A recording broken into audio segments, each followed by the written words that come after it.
What happens to a 401k when you quit your job? After deciding that you can't stand another day of pretending to be a professional contortionist to accommodate your manager's ever changing expectations, you've decided to resign. Although you can't take a lot of things with you because they are company property, you can definitely take your 401k with you as you march out of the building. After that, you have a few choices as to what you can do with your old 401k. There are four main choices. Let's go over each of them, starting with the worst one first. The first choice is cashing out your 401k and pocketing the money. This is the most convenient choice and it's also the worst choice. Taking money out of your 401k should be a last resort. Why? The government will slap you in the face twice for doing so. It will not only mail you a large tax bill, but also ask for a 10% early withdrawal penalty. However, if you meet certain conditions, for example, the age requirement or holding period requirement, you can take out the money without the penalty. Otherwise, don't do it. The second choice you have is to leave your 401k with your old employer. Whether you can and should do so will depend on several factors. Sometimes your previous employer or plan administrator might allow you to leave your account there.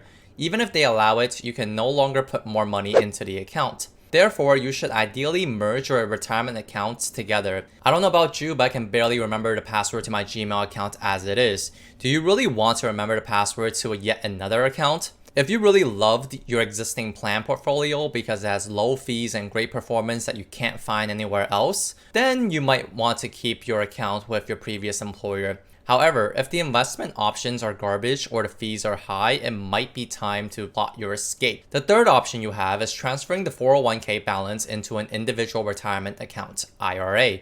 An IRA is something that you open yourself through companies like Charles Schwab. The best thing about an IRA is you have more options to choose from. It's like shopping at Walmart instead of CVS. The last option, and possibly the best, is to transfer the money from your old 401k into your new one. But you have to make sure that 1. Your company offers a 401k, 2. You are eligible to participate in it right now and you don't have to wait a few months, 3. It accepts rollovers from an old 401k, 4. The fees and investment options are great. Most importantly, the plan must offer good investment options with low fees.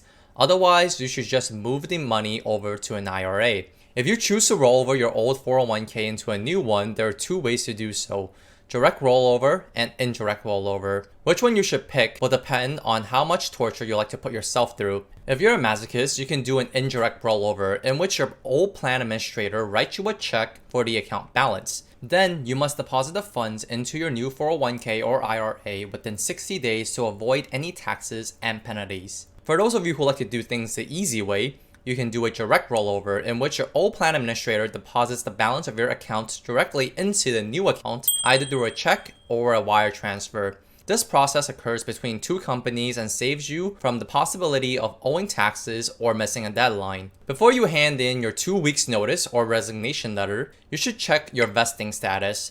While you cannot lose the money that you contributed to your 401k plan, you might lose the money that your employer contributed if that money is not vested. Being vested means that you fully own your employer's contributions to your 401k. If you're not vested yet, you might want to stay for a little longer before you tell your boss to go pound sand. If you're considering getting a new 401k and you aren't sure if it's worth it, this next video will answer the question, is a 401k worth it? Whether you've never had one before or you're getting a new one because you switched companies, you'll want to figure out if you should participate in your company's 401k plan. There are some plans that you do not want to participate in for various reasons.